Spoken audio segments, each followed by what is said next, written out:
All right, so let's move on to Chapter 5, and we'll start talking, again, not get into a whole lot of details about the types of insurers, but we'll kind of cover it from a high altitude, and then we'll talk a little bit about how insurance is sold.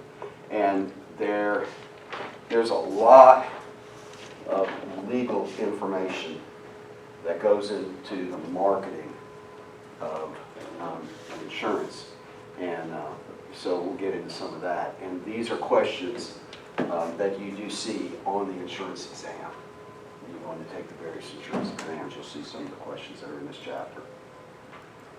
All right, so taking a step back and looking at the financial services industry, and you've done this before if you've been in management, we talk a little bit about it, and investments, we talk a little bit about it. What is the financial services industry? It's a huge industry, okay? And so in insurance, you have life insurance, you have disability, and we're going to go into detail in these areas, okay? And you have health, life, disability, and health, okay? And then you have property and casualty. Casualty is another word for liability, okay? And again, the U.S., every system, every country has a kind of unique legal system, and so the insurance and the legal issues are different in each country. So we're looking at the U.S. system, and liability is a huge issue in the U.S. based on how our system is configured. Okay. Then we have commercial banks, so these are financial institutions. So we have insurance companies, then we have commercial banks, then we have savings and loans, which really have folded into commercial banks. Okay, in the old days, when you wanted a business loan, you went to a commercial bank, and when you wanted a mortgage loan, you went to a savings loan if you wanted to buy a house. Okay, now you get everything out of the commercial banks, and the savings and loan industry has shrunk dramatically, not a whole lot left. Okay, credit unions. Usually find credit unions when you have very large organizations, like large businesses, or if you're in a branch of the military. And so they are financial institutions that are set up for people who work at that organization. So you can go to the Navy credit union if you're in the Navy, and you might get a home loan that has a little bit better rate, and because you're in the Navy, they'll underwrite. The process is a lot quicker than if you were in the Navy and went to a commercial bank. So it's a financial institution that is set up to benefit the members of the organization. Okay. Mutual funds, big business. Okay. And then security brokers and dealers. Now, what's the difference between a broker and a dealer? A dealer owns inventory. A broker does not. A broker just facilitates, brings together buyers and sellers.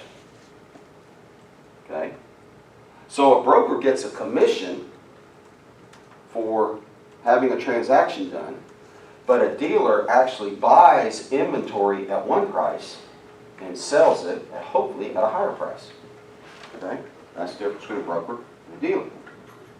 And they're very different animals legally as well, and from a regulatory standpoint.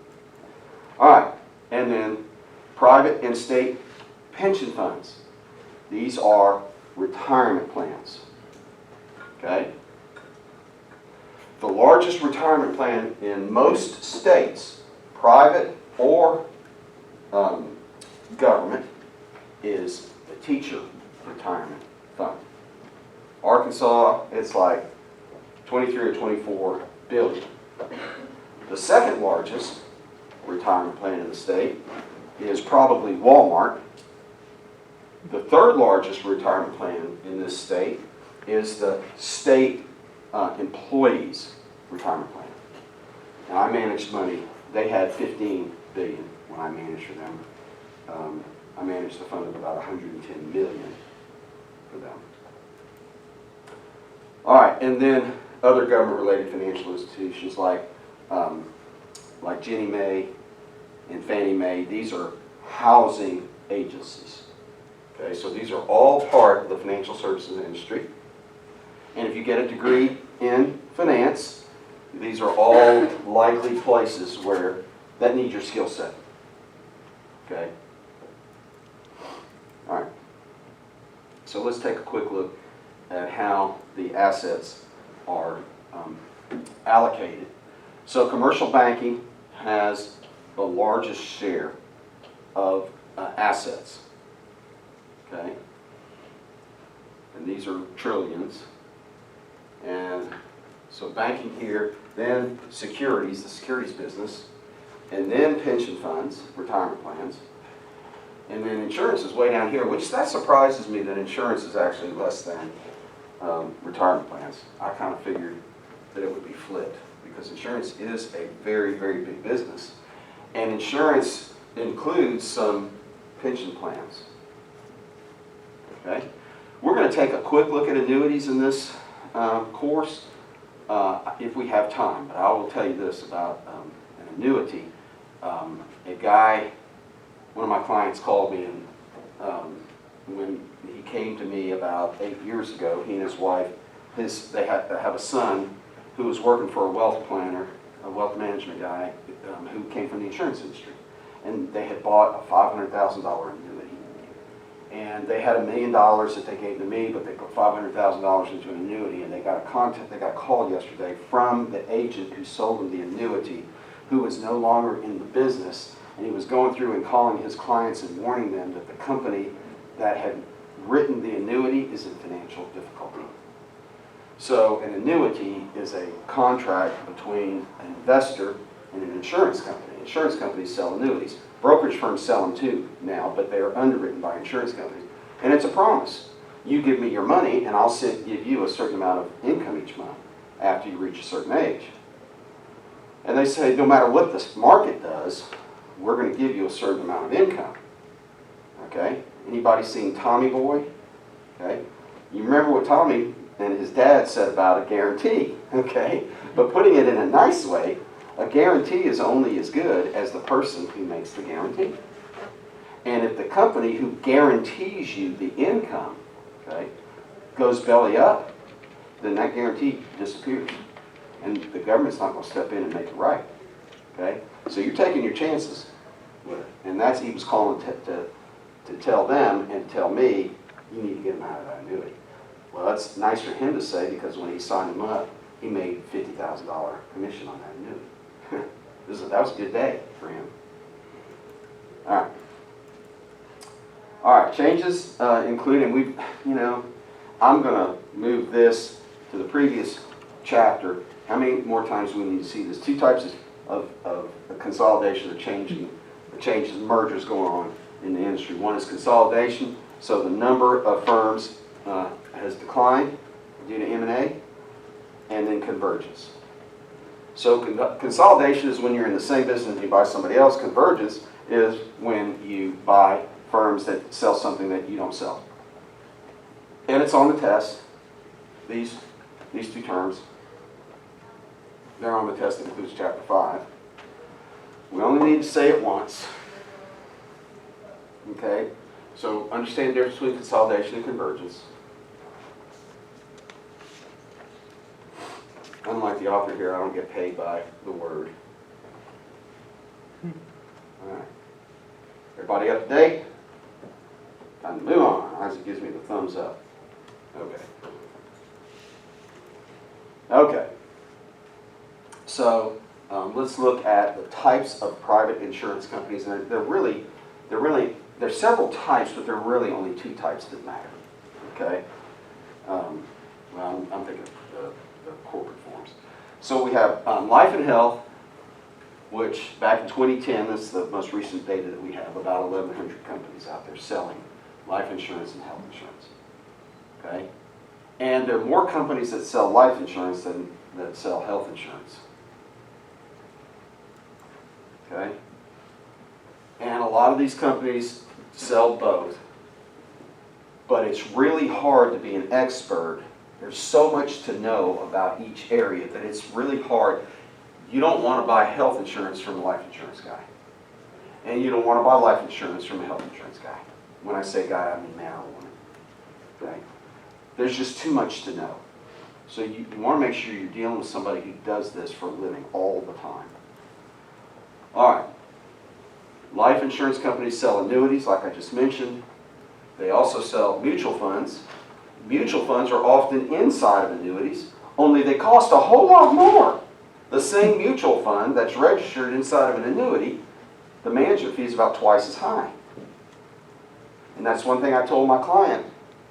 If we cash out of your annuity, you're going to have to pay some taxes. But your annual fee will go from 3% to 1%. So you're going to get a 66% reduction in your fee right off the bat. Okay? And then they also sell and administer pension plans. Okay? So the principal group is an insurance company that sells more pension plans than they do insurance. But you've got to have a large platform to administer these products. There are lots of transactions, there's a lot of rules and regulations, there are a lot of records that have to be kept. And so you have to be a big company to have a platform that sells these products. Now you can be an individual advisor, an independent advisor, and you might have a license agreement with some of these big companies, and you can sell their products and use their platform. But you won't be able to have your own platform because you got to have huge scale to do that. All right. Then property casualty insurers, about 2,700, so there are a lot of them out there. Okay, we'll see some names. And they sell, obviously, they sell all forms of property and liability policies. Okay. Inland Marine, we'll cover that. Surety and fidelity bonds, they sell all these things. We'll cover that. We'll define these things in just a minute. Whoops. Everybody up to date? All right. Okay. So what is inland marine? That is anything that's being transported on land via truck or plane or railroad. Okay? And the term, there are several companies now that have gone from being trucking companies or from being railroad companies to being logistics companies. And one of them is in Arkansas, and it's J.B. Hunt. And they use a model, they call it intermodal, where they work primarily with trucks and rail cars. So they figured out, they've partnered with railroad companies, and they have figured out the most efficient ways to move bulk items by using trucks, a combination of trucks and railroads. So they can use railroads if for long distance hauls, when it makes sense to do that, then they can lift the trailer right off of the rail car, the flat car, and set it down onto a tractor, which is what pulls the trailer for an 18-wheeler. Okay? Intermodal. All right, so what is a surety bond? And again, all these terms are going to be on the test, and you need to know what a surety bond is. So it is a guarantee by one party to fulfill the obligation of another party in the event the other party defaults on their obligation. So it's a type of insurance. But it's not insurance for loss, it's insurance for performance. Okay, a surety bond. So, they're common in industries that operate on long-term contracts like construction. A surety bond, where a company says, we will build your building, and we will build it in a satisfactory way within a satisfactory time frame. And if we don't, the surety company will make you whole financially. Okay? So, you may have some concerns about a company that's going to build a building for you. Get them to deliver a surety bond. All right, and part of it is, if there are regulations involved, you don't want to be held liable if a contractor that you've hired violates some state regulations. Okay, if they violate some state regulations, you want that to be on them, not on you, so a surety bond will cover you. All right, so what is the difference between a surety bond and a fidelity bond? Well, a fidelity bond covers a business in the event an employee commits a dishonest act. Okay, like embezzlement or hacking into your system, hacking into somebody else's system. Then the insurance company comes in and makes everybody whole. Okay? All right, so if your policy, if your general insurance policy does not cover these things, then you're going to have to get a fidelity bond. So is a fidelity bond basically if someone commits a crime? Yes. And then surety is if an accident occurs? No, surety doesn't cover an accident. It covers performance. Okay?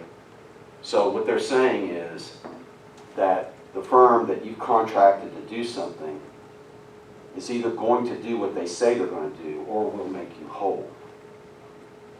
Okay? An accident is a separate event.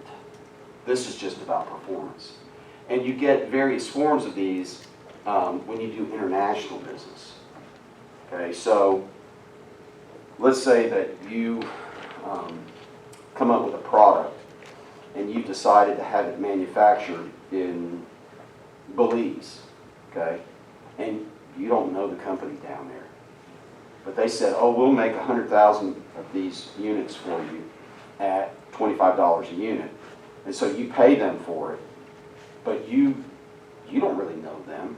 But if you get a bank or an insurance company to give you a surety bond, okay, if they don't deliver, then this bond will kick in and you'll be made whole. See what I'm saying? So you're a lot more likely to do business with them when you're able to get this. Okay? So it helps with commerce. Okay? This is a really critical part of international business. Okay? All right, so let's take a look at the life and health companies. And here are their revenues, and here are their assets.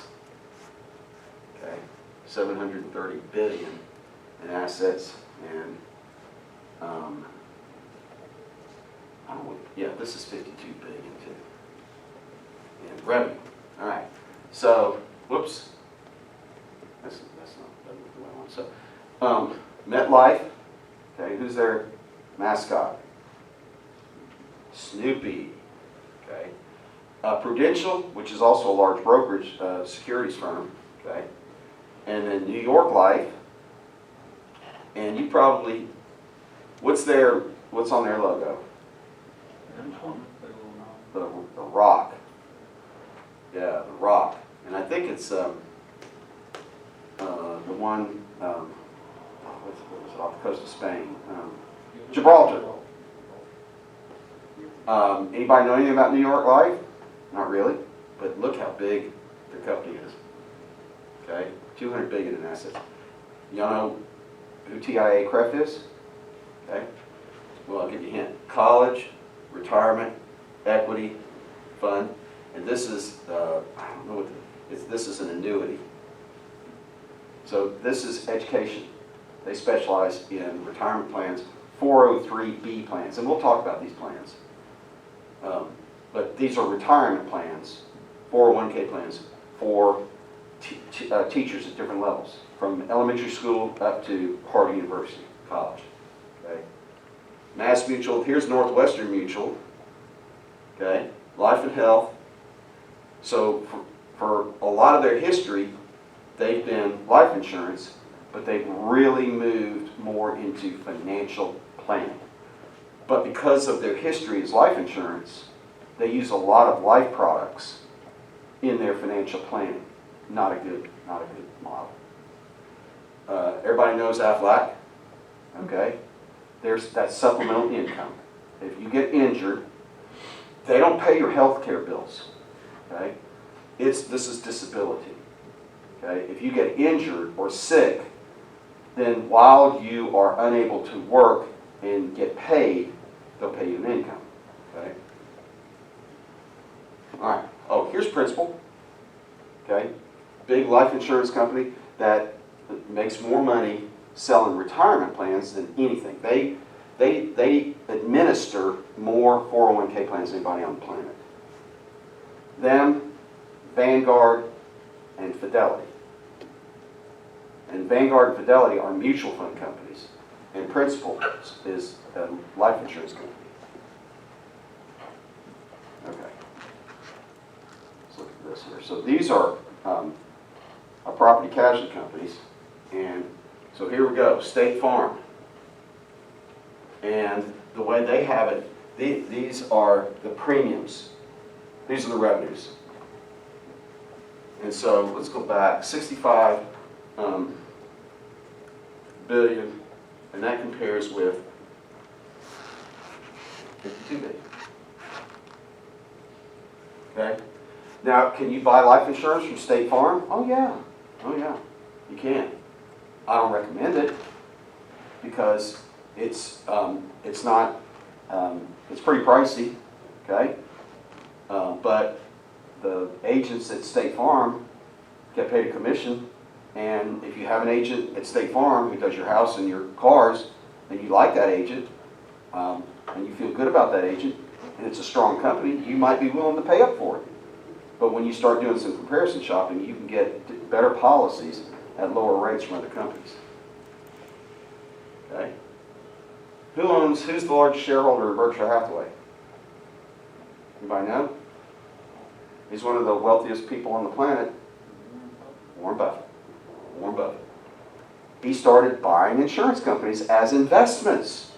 Okay? He started as an investment manager, and he looked around and he said, I like the insurance business. So for my fund, I'm going to start investing in insurance companies. And so they are primarily an insurance company investor, but they also own railroads and lots of other things. Okay? What's his favorite beverage? Anybody know? I went to 2 of their annual meetings. He drinks them all day long. Coca-Cola. They also own stock in Dairy Queen. And they also own stock in RVs. Hopefully we'll go back. The problem, their annual meeting is legendary. It's a 7-hour finance lecture with Warren and Charlie Munger, his partner. And it's in Omaha. We drove a van. It's a long drive. It's at the convention center.